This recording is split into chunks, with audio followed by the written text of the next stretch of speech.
A weekend that almost went up in smoke for the 88 team turned into victory as Dale Jarrett began defense of his Winston Cup title with a win in the Daytona 500. Bill Weber joins us to dissect the wild weekend at Daytona. It's back, the rumble tumble action of speed shots. The rookies, did they sink or swim at Daytona? Stay tuned and find out. RPM Tonight is next. Going green, this time by, going green, this time by. Bring them down. We started out, as you said, we rolled here. Now it's much better rolling into here, but you know, it's where we wanted to be to get a good start this year, make sure that we're going to be a contender for the championship.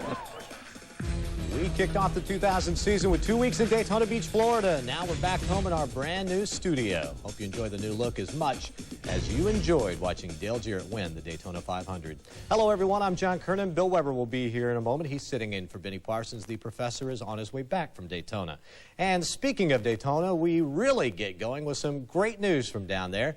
Geoff Bodine, who was injured in a spectacular crash during Friday's Truck Series race, was upgraded to satisfactory condition on Monday. Bodine was moved from the intensive care unit into a private room at the Halifax Medical Center. He underwent a CT scan of his broken right wrist on Monday, and doctors are trying to determine if surgery will be required. Bodine has also been walking around the hospital wearing a back brace. Ted Musgrave has been tabbed to drive for Jeffrey this weekend at Rockingham. Team owner Joe Bessie says the team chose Musgrave because he could give the effort his undivided attention.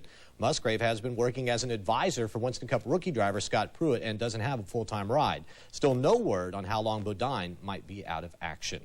Well, the competition might be able to breathe a little bit easier when the NASCAR Winston Cup Series heads into Talladega in April. That's because the Daytona 500 winning car will stay there for the next year at Daytona, USA, just outside the Speedway. Matt Yoakum was at Monday's ceremony and has this report. After 10 days of practice and racing, the 88 team leaves Daytona in the same position it arrived, on top. The defending series champions captured their second Daytona 500 victory in 4 years and made Jarrett one of only 4 drivers to win it 3 or more times. When Richard Petty came out, that just kind of put a cap on the whole week. You know, he made his way across pit road as I was going to victory lane and stopped me to shake my hand. And for a guy that's done this 7 times, I think he realized how special that is too, and that meant a lot to me. The Daytona was the biggest thing. I mean, when I was a kid, that was it. That was everything. It was, you didn't even think about championships. You thought about Daytona 500, and certainly the championship was a big deal, but here we are. After dominating Speedweeks, Saturday's happy hour incident could have broken the spirit of the 88 team. The pressure was on. And Saturday night before the Daytona 500 quickly became more than a typical evening at the track. Working with the guys, keeping them pumped up, it's a tough job. I mean, I know I saw the look on Dale Jarrett's face, you know, when he came in. I mean, he was crushed when he saw that race car all tore up. I couldn't believe it, and I was like, man, this isn't really happening, you know. Todd and I talked. We went over everything. He assured me the chassis was fine. We discussed what we wanted to do with the chassis. He told me that the fabricators would be here, and I was totally fine with that. When Todd Parrott tells me that everything's going to be all right, I believe that. When I came back, he was dead asleep, and it was early in the evening, and he slept from about 11 hours, so I don't think it affected him that badly. Jarrett's convincing victory Sunday leaves little doubt. The 88 team is serious about maintaining its intensity and defending its title. That was my biggest fear about winning the championship, that we'd all sort of go our separate ways and not be focused. So I think this says that we're focused. It was important to us to come here and be competitive and show everybody that, you know, what we did last year wasn't luck. Not that anybody thought it was luck, but we want to continue that pace that we were on. The 88 team's 500 winner has a rich and productive history. It raced 7 times, recording 1 ARCA win, 3 Winston Cup victories, 2 seconds, and over $4 million in winnings. But for the next 365 days, it won't race anywhere because it sits here in Daytona, USA. In Daytona Beach, Florida, I'm Matt Yoakum, ESPN. Jarrett led a total of 89 laps on Sunday afternoon, and that moved him up to 16th on the all-time lap leader list for the Daytona 500. Dale Earnhardt is second on the list, although he didn't lead a lap on Sunday. In fact, the Intimidator hasn't led the Daytona 500 since he won it 2 years ago. Bill Weber sitting in for the Professor Benny Parsons, and appreciate you doing that. First question, Bill, just how amazing was it that DJ's team was able to rebuild that car after Saturday afternoon's happy hour incident? Very amazing. In fact, I was stunned when they told me they were going to go ahead and race that car. Todd Parrott's so picky about his race cars, he'll throw you out of his garage stall just for looking at his car the wrong way. I know. And most of the time, I don't blame him. Teams spend endless hours preparing those bodies, and now Todd had a car that had been hit by another car on the track in the closing moments of happy hour the afternoon before the Daytona 500. No way he would race that car. Besides, they had a bullet sitting on the truck.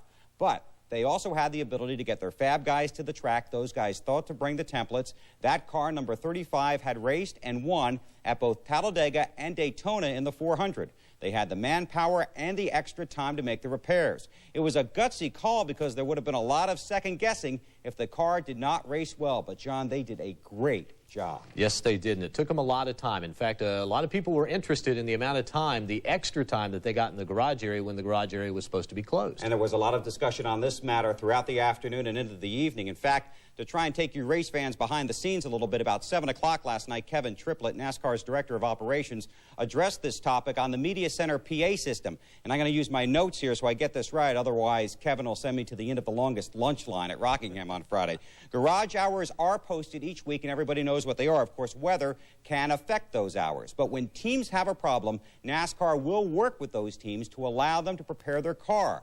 Whether it's a wreck, transmission, blown motor, I'd say we see it every couple of weeks, if not more often. Teams must ask for and receive permission to get the use of any extra hours, and all work done during that time is supervised by a NASCAR official. NASCAR believes this policy benefits the teams, the fans, and the sport because it promotes a better race. Triplett said 3 or 4 teams stayed Saturday night, and 7 teams were allowed in early Sunday morning. Some sanctioning bodies never closed the garage. And in other sports, you can work on your golf clubs, your hockey stick, your curveball, your deep routes, or your jump shot until dark 30. So why not let teams have the extra time if they need it? Yeah, I didn't think it was that big a deal. I don't understand why people, because it's happened before.